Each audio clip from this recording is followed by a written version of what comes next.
నమస్తే, welcome to BRK money control. నేను దేవిక. ఇప్పుడు మనతో పాటు ఉన్నారు real estate expert Sanjay Nayak garu మనతో పాటు ఉన్నారు. సార్ గారిని అడిగి మరికొన్ని విషయాలు తెలుసుకుందాం. నమస్తే సార్. నమస్తే మేడం.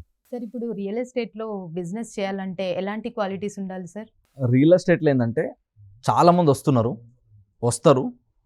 4 రోజులు ట్రై చేస్తారు, పని చేస్తారు, వర్కౌట్ కాకపోయేసరికి, సక్సెస్ రాకపోయేసరికి, 1-2 సేల్ కూడా అవ్వకపోతే డిసప్పాయింట్ అయిపోయి మా వల్ల కాదు, మనం చేయలేం దీన్ని, రియల్ ఎస్టేట్ చేయాలంటే బాగా నాలెడ్జ్ ఉండాలి, రియల్ ఎస్టేట్ చేయాలంటే బాగా స్కిల్స్ ఉండాలి, రియల్ ఎస్టేట్ చేయాలంటే బాగా సర్కిల్ ఉండాలి, రియల్ ఎస్టేట్ చేయడం రావాలంటే బాగా వాక్చాతుర్యం ఉండాలి, అనర్గళంగా మాట్లాడగలగాలి.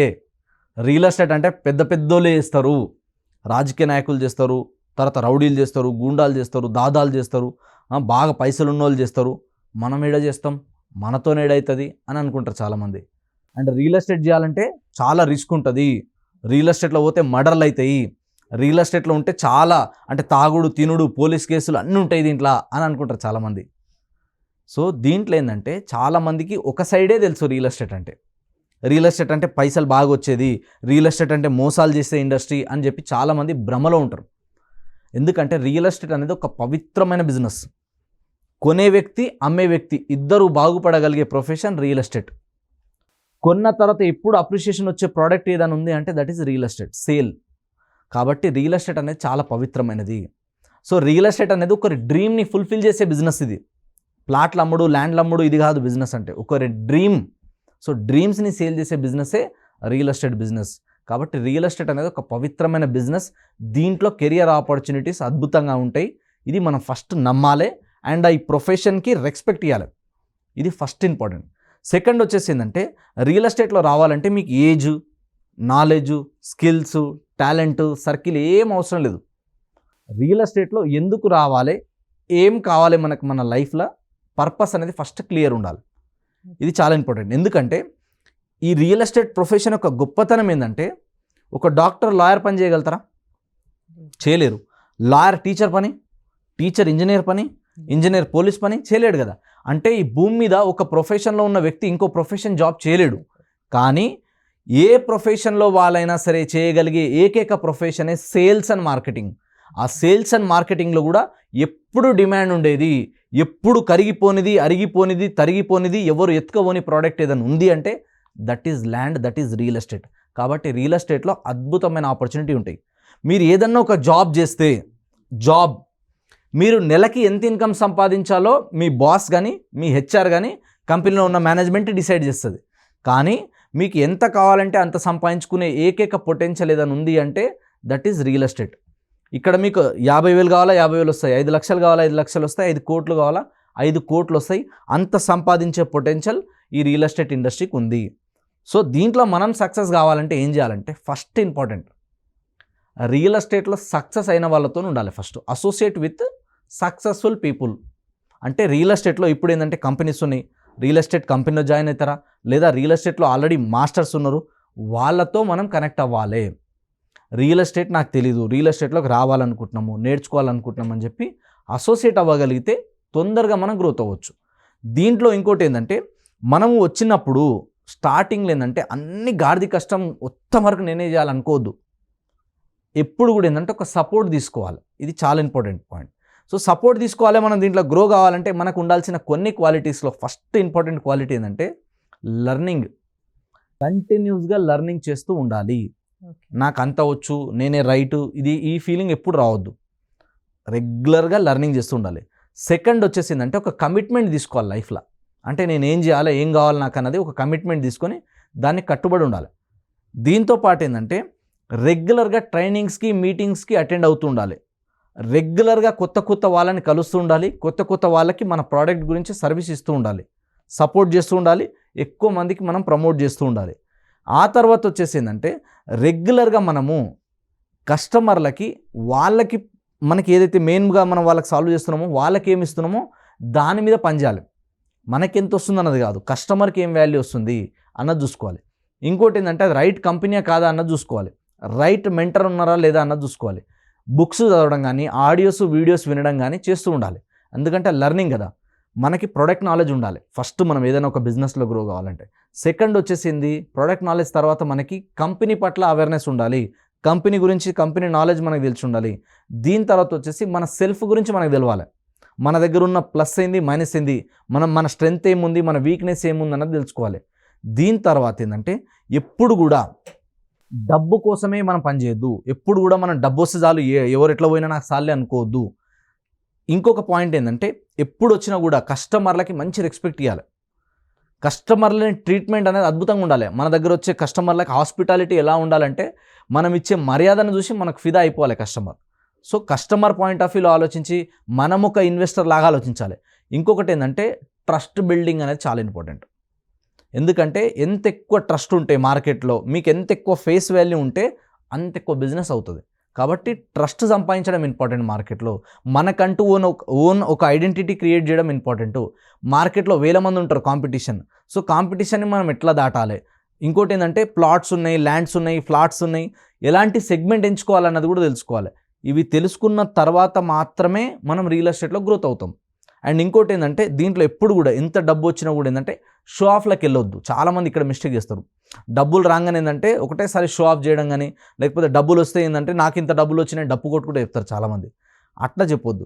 వచ్చిన ప్రతి రూపాయిని కూడా ఏంటంటే మనీ మేనేజ్మెంట్ స్కిల్స్ చాలా ఇంపార్టెంట్, పీపుల్ మేనేజ్మెంట్ ఇది చాలా ఇంపార్టెంట్ స్కిల్, కంపల్సరీ నేర్చుకోవాలి రెండు కూడా. ఎందుకంటే ఈ బిజినెస్ ఎట్లుంటుంది అంటే ఎవ్రీ మంత్ మీకు 10 లక్షలు 50 లక్షలు రావు. ఓ మంత్ వస్తాయి, ఒక మంత్ రాదు, ఒక మంత్ ఇట్లనే నడుస్తుంది. ఇలా ఎలాంటి సిచ్యువేషన్ వచ్చినా మినిమం సర్వైవల్ అయ్యేటట్టుగా మనకు వచ్చినప్పుడు ఇన్కమ్ని జాగ్రత్తగా వాడుకోవాలి. ఇనిషియల్గా నాకు కూడా తెలియదు, లక్షలు ఎప్పుడు లేనిది చూసినా కదా. At the age of 19 years పిచ్చిగా ఖర్చు చేసాను నేను. తర్వాత బాధపడ్డా, ఇది రాంగ్, ఇట్లా చేయొద్దు. వచ్చిన ప్రతి డబ్బుని కంపల్సరీ మనం కూడా ఏం చేయాలంటే అందరికీ ప్రాపర్టీల గురించి చెప్తున్నాం, అందరికీ రియల్ ఎస్టేట్లో ఇన్వెస్ట్మెంట్ చేయండి అని నేను చెప్తున్నా. మరి నాకే ప్రాపర్టీ లేకపోతే ఇట్లా అన్న ఆలోచనతోని వచ్చినప్పుడు మేము కూడా ఏం చేసినామంటే కొంచెం అమౌంట్లో, మాకు తెలుసు దగ్గర దూరం అని చూడకుండా ఎంత దూరం అని పోయి కొంచెం ప్రాపర్టీలో ఇన్వెస్ట్మెంట్ చేయడం స్టార్ట్ చేసినాం. అట్లా ఇలా మా ప్రాపర్టీస్ కూడా గ్రోత్ అవుతాయి. అట్లా మనీ మేనేజ్మెంట్ చేస్తూ రెగ్యులర్గా నేర్చుకుంటూ మన మీద మనం ఖర్చు పెట్టుకోవాలి. అంటే మనం ఏం చేస్తే ఇక్కడ నుంచి ఇక్కడికి వెళ్తాం, ఏం చేస్తే లెవెల్ 1 నుంచి లెవెల్ 2, లెవెల్ 3, లెవెల్ 4 ఇలా గ్రో అవ్వగలుగుతామో అలా మన మీద మనం పనిచేయాలి. అలాంటి అసోసియేషన్లు ఉండాలి. ఒక రైట్ మెంటర్, ఒక రైట్ గురువుని సెలెక్ట్ చేసుకోవాలి. గురువు లేని విద్య గుడ్డి విద్య.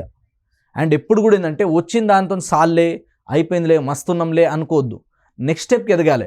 అండ్ వచ్చిన తర్వాత మీకు డబ్బు సంపాదించిన తర్వాత ఎప్పుడైనా గుర్తుపెట్టుకోండి, మీకు వచ్చే ఇన్కంలో ఎంతో కొంత సొసైటీలో ఖర్చు పెట్టండి. ఏదో లేదా మీరు సొసైటీ మొత్తాన్ని మీకు హెల్ప్ చేయకపోయినా మీ ఫ్యామిలీలో కానీ మీ రిలేటివ్స్లో కానీ ఎవరైతే ఫైనాన్షియల్గా కొంచెం వీక్ ఉంటారో, ఎవరికైనా ఏదైనా ఇబ్బంది వస్తే ఆదుకునేటట్టు మనం ఒక చెయ్యి వేయాలి కంపల్సరీ. ఎందుకు? నేచర్ రూల్ ఒకటే, ఏమి ఇస్తామో అది తిరిగి వస్తుంది. సో మనం ఏదైనా ఇచ్చినాం అనుకోండి అది తిరిగి వస్తుంది. కాబట్టి వచ్చిన దాంట్లో సొంత లాభం కొంత మానుకు అంటారు పెద్దలు. ఏదో ఒక కాంట్రిబ్యూట్ చేయండి సొసైటీకి, డెఫినెట్గా అది 100 తిరిగే వస్తుంది. మా గురువు నాకేం చెప్పిండంటే సంపాదించిన తర్వాత ఖచ్చితంగా సంజయ్ గుర్తుపెట్టుకో, నువ్వు ఎంతమందికి వీలైతే అంతమందికి భోజనం పెట్టురా అన్నారు. నాకు నా గురువు నేర్పించింది. ఎందుకంటే ఎవరికైనా నువ్వు ఫీడ్ చేస్తే భగవంతుడు నీకు చాలా ఇస్తాడు. అంటే వచ్చేటప్పుడు ఈయన 10 మందికి పంచుతున్నాడు అనే నేచర్కి అర్థమైంది అనుకోండి, భగవంతుని దృష్టికి పడింది అనుకోండి, ఈయనకి ఇస్తే ఈయన ఒక్కడే తిన్నాడు 10 మందికి పెడతాడని చెప్పి భగవంతుడు మీకు ఇంకా ఇస్తాడు, ఆశీర్వాదం ఇస్తాడు. ఎక్కువ బ్లెస్సింగ్స్ తీసుకోండి. ఇంకోటి ఏంటంటే ఫ్యామిలీస్తో కానీ రిలేటివ్స్తో కానీ ఫ్రెండ్స్తో కానీ అందరితో బాగుండాలి.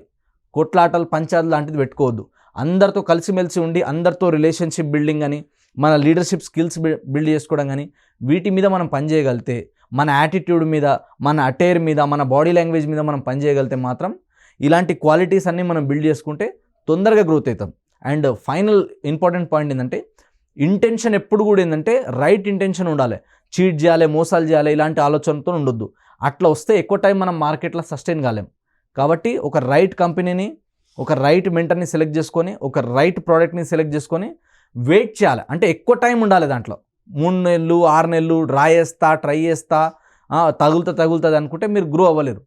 కాబట్టి దాన్ని నమ్మి ఆ ప్రొఫెషన్ని రెస్పెక్ట్ చేసి కనుక మీరు దీంట్లో మినిమం 90 days నుంచి 1000 days ఎవరైతే రియల్ ఎస్టేట్ని నమ్ముకొని ఒకే దగ్గర పనిచేస్తారో they are going to be more successful. డెఫినెట్గా సక్సెస్ అవుతారు. అండ్ రియల్ ఎస్టేట్ అనేది ఏంటంటే ఒక్కొక్కసారి 1 month 2 months 6 months కూడా బిజినెస్ కాదు, కానీ ఒకటేసారి జంప్ అవుతుంది. ఏ కస్టమర్ వల్ల ఎప్పుడు మన లైఫ్ ఎట్లా చేంజ్ అవుతుందో తెలియదు. కాబట్టి వచ్చే ప్రతి కస్టమర్ని, వచ్చే ప్రతి అసోసియేట్ని, ప్రతి టీం మెంబర్ని కూడా మనం జాగ్రత్తగా వాళ్ళని రెస్పెక్ట్ ఇచ్చి మర్యాదగా మంచిగా ఉన్నామనుకోండి, డెఫినెట్లీ మనకి ఏదో ఒక రోజు ఏదో ఒక కస్టమర్ ద్వారా మన లైఫ్ అనేది చేంజ్ అవుతుంది. కాబట్టి రియల్ ఎస్టేట్ ప్రొఫెషన్ని నమ్మి ఎవరైతే పనిచేస్తారో వాళ్ళు డెఫినెట్గా గ్రో అవ్వడానికి ఎక్కువ ఛాన్సెస్ ఉంటాయి. ఎడ్యుకేషన్ అంటే లైక్ చదువుకున్న వాళ్ళకే ఇది వర్తిస్తుందా సార్, లేక ఎవరైనా చేసుకోవచ్చు? రియల్ ఎస్టేట్లో చదువుతో అవసరం లేదు, కానీ మినిమం ఒక టెన్త్ కానీ ఇంటర్మీడియట్ కానీ ఉంటే ఇంకొంచెం బెటర్. అయినా సరే కొందరు ఎట్లుంటారు, నాకు తెలిసిన వాళ్ళు చాలామంది ఉన్నారు, ఐడియా ఉంది కదా, అంటే వాళ్ళు సిగ్నేచర్ కూడా చేయలేరు చాలామంది. అట్లాంటి వాళ్ళు కూడా రియల్ ఎస్టేట్లోకి వచ్చి 10 కోట్లు 100 కోట్లు సంపాదించిన వాళ్ళని నేను కొన్ని వందల మందిని చూసిన. సో చదువు ఏంటంటే ఒక టైం వరకు మీకు పనికి వస్తుంది. ఆ తర్వాత మీకు చదువు కంటే కూడా ఏంటంటే మీ బిహేవియర్ పనికి వస్తుంది. మీరు నలుగురితో మంచిగా మాట్లాడగలుగుతున్నారా, వాళ్ళతో మంచిగా కన్విన్స్ చేయగలుగుతున్నారా, మీరు వాళ్ళ సైడ్ మాట్లాడుతున్నారా, డెఫినెట్గా అవుతుంది. ఇందాక ఒక పాయింట్ చెప్పిన, సపోర్ట్ తీసుకోవాలని చెప్పిన. అంటే ఇప్పుడు ఫర్ ఎగ్జాంపుల్ మీకు ఎడ్యుకేషన్ లేదు అనుకుందాం, ఎగ్జాంపుల్ నాకే లేదు, కానీ మీకు ఎడ్యుకేషన్ ఉంది కదా, నేను మీతో కొలాబరేట్ అయితే కస్టమర్తో మీరు ఏమేమి మాట్లాడాలో బేసిక్ కొన్ని నాకు చెప్తారు, అవి నేను చెప్తాను. ఇంకా రైటింగ్లో కానీ చదువు గురించి కానీ ఆ డాక్యుమెంటేషన్ పరంగా ఏమైనా డౌట్స్ వస్తే మీరు సాల్వ్ చేస్తారు కదా. సో సపోర్ట్ తీసుకుంటే ఏమవుతుంది అంటే, నాకు చదువు రాదు, నాకు ఎడ్యుకేషన్ లేదు, కానీ మీకుంది కదా, సో మీరు నాకు హెల్ప్ చేయగలుగుతారు. అట్లా ఒక రైట్ అసోసియేషన్లో ఉంటే బిజినెస్ ఈజీ అవుతుంది. కస్టమర్ ఏం చూస్తారంటే మీకు ఎంత చదవచ్చు ఏందనేది ఇవన్నీ సెకండరీ. ఫస్ట్ మీరు ఏం మాట్లాడుతున్నారు, ఎట్లా మాట్లాడుతున్నారు, మీ బాడీ లాంగ్వేజ్ ఎట్లుంది, మీ బిహేవియర్ ఎట్లుంది, మీ యాటిట్యూడ్ ఎట్లుంది అన్నది చూస్తారు. అది రైట్ అనిపించింది, మంచి మాట్లాడుతున్నాడు, మంచి వ్యక్తి ఉంది, వ్యక్తిత్వం మంచిగా ఉంది, క్యారెక్టర్ బాగుంది అనుకుంటే డెఫినెట్గా సేల్ అవుతుంది. ఎడ్యుకేషన్ ఉన్నా చేయొచ్చు, లేకపోయినా చేయొచ్చు. అండ్ ఇంకోటి ఏంటంటే, ఇప్పుడు ఎడ్యుకేషన్ ఉన్న వాళ్ళు చాలామంది వస్తున్నారు. ఇంతకుముందు రియల్ ఎస్టేట్ అంటే ఎడ్యుకేషన్ లేని వాళ్ళే ఉండే, ఇప్పుడు అట్లా కాదు, ఎడ్యుకేషన్ ఉన్న వాళ్ళు, హైలీ ఎడ్యుకేటెడ్ పీపుల్ రియల్ ఎస్టేట్లోకి వస్తున్నారు. And day by day real estate become more professional. కాబట్టి ఎవరైనా చేయొచ్చు, ఎడ్యుకేషన్ ఉన్న వాళ్ళు చేయొచ్చు, లేని వాళ్ళు చేయొచ్చు. మినిమం ఒక 18 to 20 years ఎబో ఉండాలి. ఎందుకంటే మరీ చిన్న ఏజ్ ఉందనుకోండి, బచ్చగాడు పిల్లగాడు పోరోడు అని చెప్పి ట్రస్ట్ ఫ్యాక్టర్ కొంచెం తగ్గుతుంది. సో ఇనిషియల్గా నేను అది ఫేస్ చేసిన, ఇప్పుడు కొన్ని వస్తాయి, బట్ కంటెంట్తో మేనేజ్ చేస్తా, కస్టమర్ని కన్విన్స్తో మేనేజ్ చేస్తా అనమాట. అందుకనే ఏది ఉన్నా లేకపోయినా చేసుకోవచ్చు. థ్యాంక్ యూ సార్, మాకు మా వ్యూవర్స్కి చాలా మంచి ఇన్ఫర్మేషన్ అందించారు. Thank you so much. Thank you madam.